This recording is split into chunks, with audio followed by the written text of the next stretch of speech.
بسم اللہ الرحمن الرحیم۔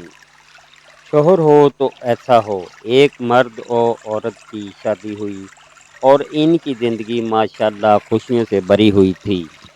شوہر ایک دن بیوی سے تم نے آج نماز نہیں پڑھی؟ بیوی: میں تھک گئی تھی اس لیے نہیں پڑھی، صبح پڑھ لوں گی۔ شوہر کو یہ بات بری لگی مگر اس نے بیوی سے کچھ نہ کہا،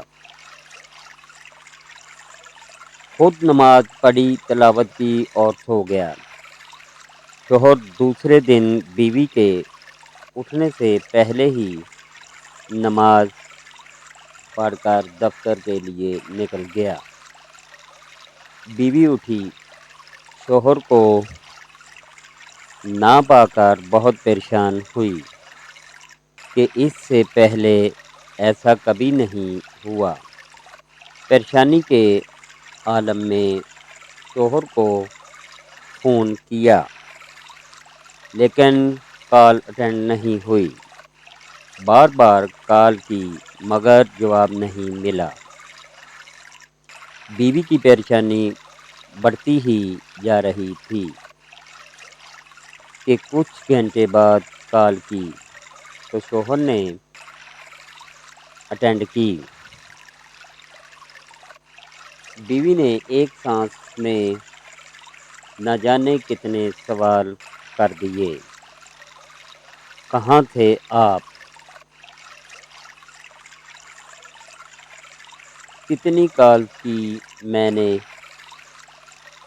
جواب نہیں دے سکتے تھے، پتہ ہے یہ وقت مجھ پہ کیسے گزرا؟ آپ کو ذرا خیال نہیں، کم سے کم بتا تو سکتے تھے۔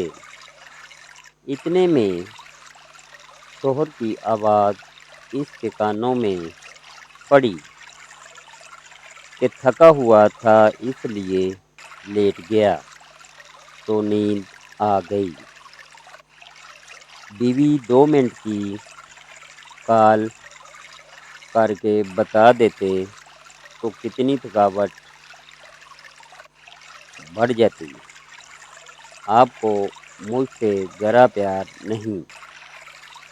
شوہر نے تحمل سے جواب دیا، کل آپ نے بھی تو اس پاک ذات کی کال کو نظر انداز کیا۔ کیا آپ نے حی علی الفلاح کی آواز سنی تھی؟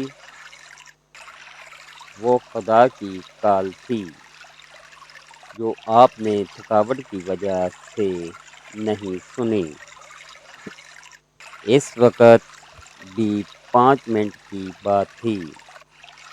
نماز پڑھنے سے آپ کی تھکاوٹ کتنی بڑھ جاتی۔ کیا آپ کو اپنے اس پروردگار سے اتنا پیار بھی نہیں جس نے آپ کو سب کچھ دیا؟ کیا پروردگار کو یہ بات پسند آئی ہوگی؟ بیوی پر سکتہ طاری ہو گیا اور روتے ہوئے بولی، مجھے معاف کر دیں، مجھ سے غلطی ہو گئی، میں سمجھ گئی ہوں، میں سچے دل سے استغفار کرتی ہوں،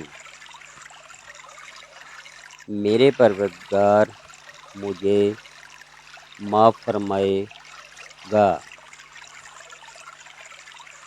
سچا شریک حیات وہی ہے جو آپ کو دنیاوی تحفظ اور خوشیوں کے ساتھ ساتھ آخرت میں بھی سرخرو کراوے اور آپ کے ساتھ کھڑا ہو اور آپ کو بھٹکنے سے بچائے۔ خداوند تعالی ہم سب کو نماز پڑھنے کی توفیق عطا فرمائیں۔ آمین ثم آمین یا رب العالمین۔ حقیقی نوٹ: میرے رب کو کتنا برا لگتا ہوگا کہ میرا تخلیق کیا گیا بندہ میرے ہی بلاوے کو نظر انداز کر رہا ہے۔ اللہ تعالیٰ ہماری غلطیوں کو معاف فرمائے۔ آمین ثم آمین یا رب العالمین۔ اللہ حافظ۔ اللہ پاک ہر مسلمان کو اپنے حفظ و امان میں رکھیں۔ اللہ حافظ۔